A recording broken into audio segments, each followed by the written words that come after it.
Prie vieno mūsų postų gavome skaityti komentarą apie natūrali pusiausvyrą. Reklama buvo iš naujausio žurnalo numerio, kas dabar yra prieinamos prekyboje, straipsnis, interviu su Broniu Godvaišu, kas yra stambus ūkininkas ir medžiotojas su didelė patirtimi. Nuotraukoje jis matomas surasta briedžio kaukolė su ragais ir komentuotojai rašo, kad nereikia medžioti. Ten toks, galima sakyti,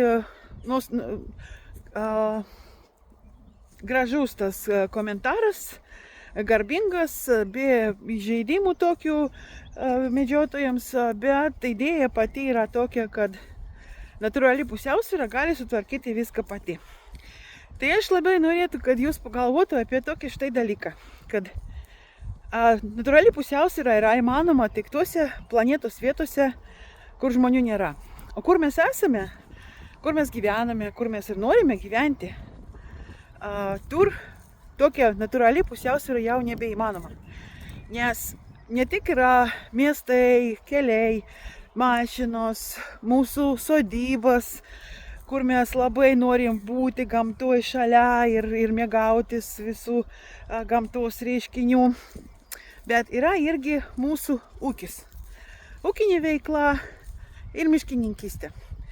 Du labai svarbus dalykai, kas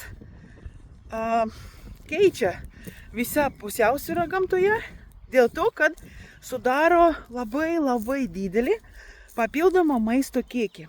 Natūralioj gamtoj tiek daug maisto nėra ir tai reiškia, kad ir gyvūnų populiacija nėra labai didelė. Kaip tai veikia? Mes turim ūkinių kultūrų plotus, didelius, intensyvus ūkininkavimas dabar. Patys žinote, kaip tai atrodo, monokultūros iki horizonto. Dabar truputį keičiasi, žmonės pradėjo galvoti apie biologinį įvairovę ir visą kitą. Bet tuos ūkinius plotus didelius labai turim. Paskui miškininkystė. Miškas yra toks pats derlius kaip visa kita. Ir reikia jį laiku nuimti, o ne išleisti ten orui. Ir tai yra normalu, kad miškai yra kertami. Vietoj to yra sodinami jauni medžiukai, medeliai ir yra jaunuolynai.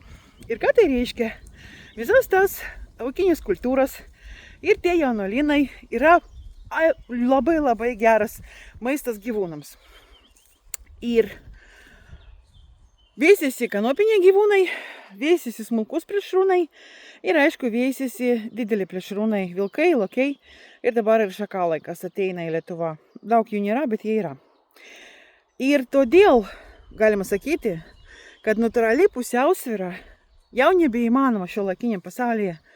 O ką reikia daryti? Medžiotojai turi sutvarkyti tą nenatūrali pusiausvyrą, tą prieaugį, kurį duoda tas papildomas maistas, o natūralūs plėšrūnai, kas yra vilkai, lokiai ir visi kiti, susidėlios su natūrali pusiausvyra. Taip tai veikia šiuolaikiniam pasaulyje, todėl mes negalim atsisakyti medžioklės ir turim suprasti, kad medžioklė yra dalis ūkinės veiklos šalyje.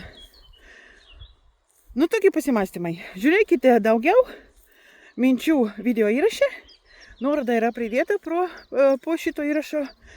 Ir pasidalinkite, aišku, kad kuo daugiau medžiotojų ir pats svarbiausias nemedžiotojų pamatytų ir turėtų kažkokias idėjas pasimąstymui. Va taip. Ir prenumeruokite žurnalą Medžioklė, aišku. Būkite kartu su mumis.